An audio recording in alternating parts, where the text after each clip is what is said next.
வாங்க இன்றைக்கி மட்டன் குழம்பு எப்படி வைக்கிறதுன்னு பார்க்கலாம். 1/2 kg க்ளீன் பண்ணி வச்சுருக்க மட்டன், இஞ்சி பூண்டு விழுது 1 ஸ்பூன், மஞ்சத்தூள் 1/4 ஸ்பூன், உப்பு தேவையான அளவு, 1/2 லிட்டர் போல் தண்ணி, சோம்பு வாசனைக்காக 1 ஸ்பூன் சேர்த்துக்கலாம். இப்போ நம்ம 5 விசில் விட்டு மட்டனை நல்லா வேக வச்சு எடுத்துக்கலாம். பாருங்கள், மட்டன் நல்லா வெந்துருச்சு. இப்போ நம்ம குழம்பு தாளிச்சிக்கலாம். குழம்புக்கு ஒரு கடாயில் தேவையான அளவு எண்ணெய், கறிப்பட்டை, சோம்பு, 2 பெரிய சைஸில் நறுக்கி வச்ச வெங்காயம் சேர்த்து நல்லா வதக்கி எடுத்துக்கலாம். 2 தக்காளி, 1 பச்சை மிளகாய், கருவேப்பிலை இதையும் சேர்த்து நல்லா வதக்கி எடுத்துக்கலாம்.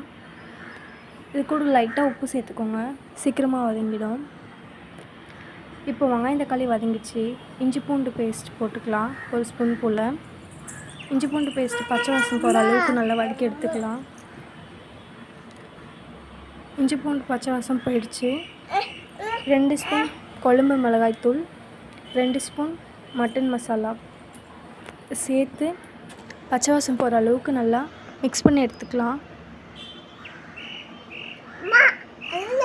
இப்போது மசாலா பச்சை வாசம் போயிடுச்சு. இப்போ அது கூட நம்ம வேக வச்சுருக்க மட்டன் சேர்த்துக்கலாம். இப்போ நல்லா மிக்ஸ் பண்ணிக்கோங்க. உங்களுக்கு தண்ணி வேணும்னா கொஞ்சம் தண்ணி சேர்த்துக்கலாம். நல்லா மிக்ஸ் பண்ணி எடுத்துக்கோங்க.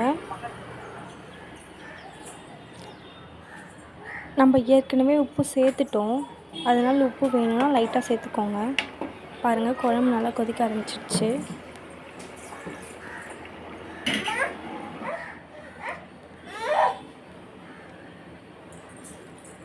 அவ்வளோதாங்க, நமக்கு குழம்பு நல்லா கொதித்து ரெடி ஆகிடுச்சிங்க. லாஸ்ட்டில் கருவேப்பிலை கொத்தமல்லி போட்டுட்டு அடுப்பு ஆஃப் பண்ணிடலாம்.